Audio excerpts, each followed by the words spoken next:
வணக்கம். என்னோட வாராந்திர ரிவ்யூ. போன வாரம் வந்து ஒரு 4 நாள் தான் மார்க்கெட் ஓப்பனா இருந்தது.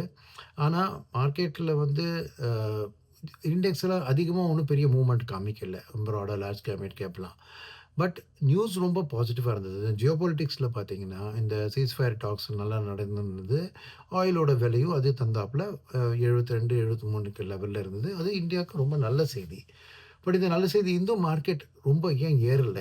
அப்டின்னா, இதுக்கு 2, 3 காரணங்கள் இருக்கு. ஒரு காரணம் வந்து இவ்ளோ பிரெண்ட் க்ரூட் ஈஸ் ஆனாலும் எஃப்ஐஎஸ் இன்னமும் நெட் செல்லர்ஸ். ஆனா அவங்க செல்லிங் ரொம்ப கம்மியாச்சு. ஏன்னா இந்த ஃபுல் வாரம் பார்த்தீங்கன்னா, 2000 கோடி தான் வித்துருக்காங்க. ஸோ செல்லிங் கம்மியா இருக்கு. பட் இன்னும் அது வாங்குற அளவுக்கு இந்த பிரெண்ட் க்ரூட் ட்ராப்னால அவங்க மனசு பாசிட்டிவா மாறல. அது ஒரு காரணம்.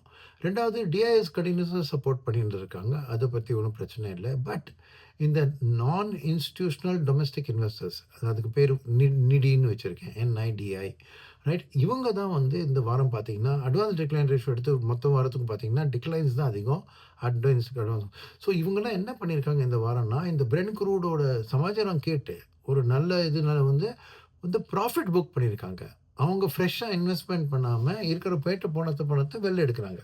அது காரணங்கள் அவங்களுக்கு தான் தெரியும். பட் ஒரு இத்தன 2 மாசமா அவங்க சப்போர்ட் பண்ணியிருந்த மார்க்கெட்ட அவங்க திடீர்னு அதனால தான் பார்த்தீங்கன்னா, மார்க்கெட் இந்த மாரி ஒரு பிரெண்ட் க்ரூட் விழுந்த விலையும் அதனால ஏற முடியல.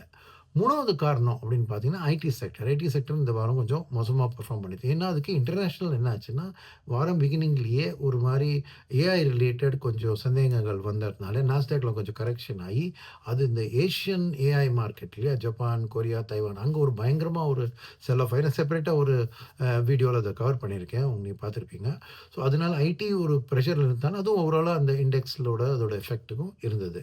இதெல்லாம் தான் காரணம். இப்ப அடுத்த வாரம் அந்த வரப்போற வாரத்துக்கு பார்த்தீங்கன்னா, எப்படி இருக்கும்னா, ஃபர்ஸ்ட் ஆஃப் ஆல் வந்து இது மந்த் எண்ட்ல. இந்த 29, 30த் வந்து நெறைய இந்த ஆப்ஷன் எக்ஸ்பயரி, அது ரோல் ஓவர் அடுத்த மாசத்துக்கு அந்த வாலட்டிலிட்டி இருக்கும்.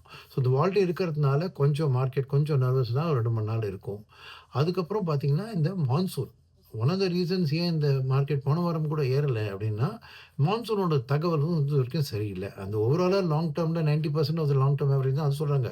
பட் இனிஷியலா ஃபர்ஸ்ட் 2 வீக்ஸும் அந்த அளவுக்கு அ எதிர்பார்த்த அளவுக்கு நல்லதா கூட இல்லன்னு தான் செய்திகள் வந்திருக்குன்னு. இந்த வாரமும் அந்த மான்சூனோட ப்ரோகிரஸ ட்ராக் பண்ணி அது வந்து ஒரு இம்பார்ட்டன்ட் ஃபேக்டர். அத வச்சு தான் மார்க்கெட் கொஞ்சம் டைரக்ஷன் கிடைக்கும். அண்ட் முக்கியமா இந்த நான் இன்ஸ்டிடியூஷனல் டொமஸ்டிக் இன்வெஸ்டர்ஸ் அவங்க என்ன டிஐஎஸ் வாங்கின்னு தான் இருப்பாங்க. அண்ட் எஃப்ஐயோட செல்லிங் கூட நான் ஒரு நாளைக்கு மேக்ஸிமம் ஒரு 1000 கோடி அந்த லெவல்ல தான் விப்பாங்கன்னு நான் எதிர்பார்க்கிறேன். ஸோ பார்த்தீங்கன்னா, ஒரு வாரம் ஃபுல்லா பார்த்தீங்கன்னா, ஒரு 5000 கோடி வித்தா கூட அத டிஐஎஸ் அப்சர்வ் பண்ணிடலாம். மார்க்கெட் வந்து அதிகமா விழாம பார்த்துக்கிறதுக்கு டிஐயோட வேல.